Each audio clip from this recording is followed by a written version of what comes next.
बिहार की राजनीति में बड़ा प्रतीकात्मक बदलाव देखने को मिला है। पटना में मौजूद मुख्यमंत्री आवास का नाम बदलकर अब लोक सेवक आवास कर दिया गया है। नया बोर्ड भी लगा दिया गया है। बिहार की राजधानी पटना में मुख्यमंत्री आवास का नाम बदल दिया गया है।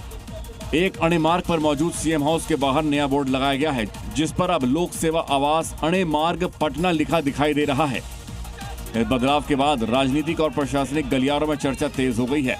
माना जा रहा है कि एक कदम प्रधानमंत्री मोदी की लोक सेवा की कार्यशैली और संदेश से प्रेरित लग रहा है।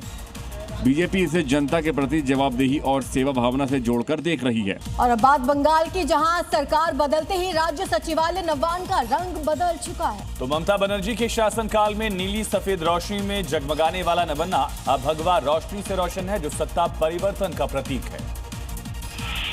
हावड़ा में सत्ता परिवर्तन के बाद राज्य सचिवालय नवन्ना को भगवा रंग की रोशनी से सजाया गया। मुख्यमंत्री शुभेंदु अधिकारी आज नवन्ना सभागार में पुलिस अधिकारियों के साथ बैठक करेंगे।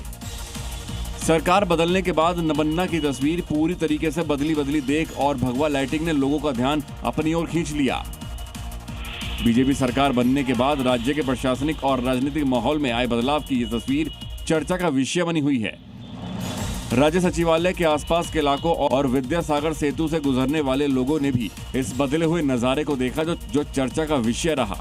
बड़ी खबर है, असदुद्दीन ओवैसी और एआईएमआईएम पर महाराष्ट्र सरकार के मंत्री बीजेपी के नेता नीतीश राणे ने निशाना साधा है। उन्होंने कहा कि एआईएमआईएम एक आतंकवादी संगठन है। लादेन और ओवैसी में कोई फर्क नहीं है, दोनों का काम एक जैसा है। यही नहीं, नीतीश राणे ने आगे कहा कि एमआईएम के मैनिफेस्टो में सिर्फ जिहाद का लिंक है।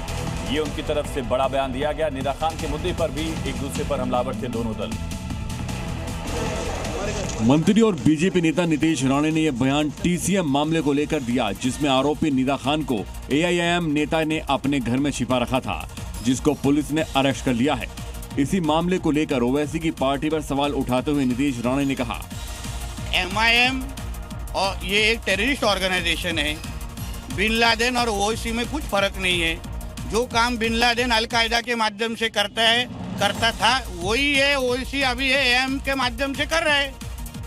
नीतीश राणे ने आगे ओवैसी की पार्टी पर सांप्रदायिक तनाव फैलाने और गैर कानूनी गतिविधियों को बढ़ावा देने का आरोप लगाते हुए एआईएमआईएम पर बैन लगाने की भी मांग की। और नीतीश राणे के बयान पर एआईएमआईएम का जवाब भी आया। ओवैसी की लादेन से तुलना पर अब ये पार्टी भड़की हुई है। मंत्री और बीजेपी नेता नीतीश राणे पर पलटवार करते हुए एमआईएम ने कहा कि अपने दिमाग का राणे को इलाज करवाना चाहिए। वारिस पठान ने बड़ा बयान दिया। उन्होंने कहा उनका मानसिक संतुलन बिगड़ा हुआ है, मैं उनका इलाज करवाना चाहूंगा। कहा 5 बार के सांसद के बारे में बकवास कर रहे हैं, उनको इलाज की जरूरत है, ये पलटवार किया।